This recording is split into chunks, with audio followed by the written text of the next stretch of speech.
So wife she was making sure that took my phone off me, because otherwise it's non-stop emails from people trying to get a job with WWE or a job with NXT. Right, my phone, it was just constant. Once people got my number and got my email, every person from everywhere in the world was getting. I was the person they were getting hold of for the majority of it. So I'm doing a lot of that, right? So there was so much going on at the time. Again, I don't know. There'd be so many people in WWE who, why would they know? There's so much going on there. They've got all these other things to do. But that's what I was doing. And between the few of us there. So I come back after this brain injury for a couple of months, but I wasn't quite right. And things, I was still getting used to not having full vision in one eye, getting used to not feeling well. But I also felt very ill. And that leads to later on in that year where they found out after many, many years, because it had been building up for years, that I had something called a calcified pericard, which is the sac that is your heart is inside. All your organs are inside like a skin. Well, the one around my heart had calcified and was crushing my heart, basically growing inwards and crushing my heart. And I was having all kinds of problems with circulation. And eventually, in the November of that year, I think it was the October, they found out what it was. And I'd been misdiagnosed for many years, that I'd had different heart problems, when it was actually this. And they don't check for this for whatever reason, because it's very, very rare. I was told that I had to go and see a doctor. They said, if you don't get this done, you've got less than 6 months to live. After I had the operation, they said, once they opened me up and saw how bad it was, and I have footage of what it was like, because I've got the film when they cut me open, they said actually what I'd had was less than 3 months to live. So when I did come back, I came back 2 weeks before WrestleMania in 2019. 2019, I came back then. And again, I'd gone through a lot, right? 2 days before the 2019 January UK show, NXT UK, I thought I was going to die up until 2 days before that show. That's why I remember that show.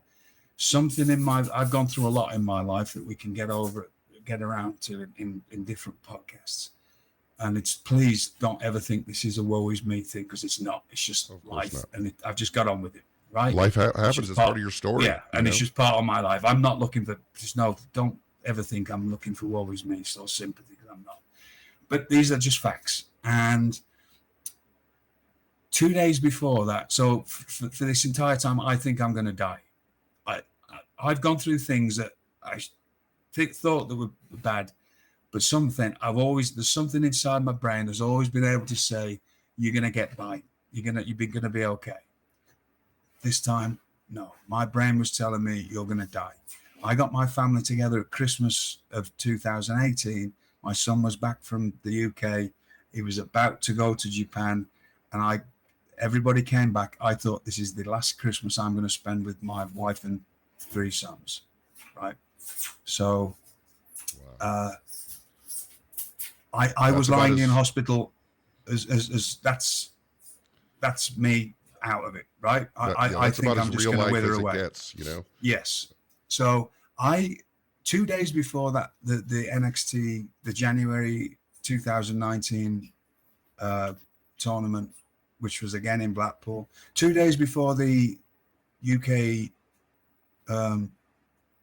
NXT show in Blackpool in 2019, something in my brain said, I was lying in hospital with drips in one arm, drips in another, legs swollen up, in horrendous pain, all kinds of things going on, which is another story altogether, which I recently told on Chris Jericho's podcast.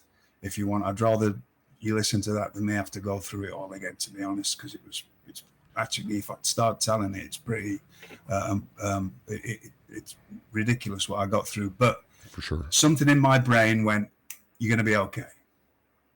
And so that time, 2 days later, I watched the NXT UK show from my hospital bed in Atlanta, and I was texting with Triple H as the show was going on. And that was the show that Walter Gunther debuted on. And I was like a fan, sat there watching. It was nice to actually be able to just watch it and not be there doing stuff. Although I was sick that I wasn't there, but in another way, I'm actually going to be alive now, because I was ready for dying. I really thought, this is it. I'm going to die 2 days before, until 2 days before, right? I thought my life was over. And was quite at ease with that. I thought, I've had a great life, and I've got to see my family at Christmas. That was what I needed to sort of settle life for me. Now it's time to, go and feed the worms, right? And so I came back, and I went down to NXT to just see how I felt, be very gentle at the beginning of, it was like the end of February. My wife came down with me. We stayed down there. I did a little bit, sort of went back. But once I got out of hospital, I was bang at it as far as getting myself healthy again. And I did very quickly, because I wanted to. So then I started back to work, and my first actual weekend was WrestleMania of that year.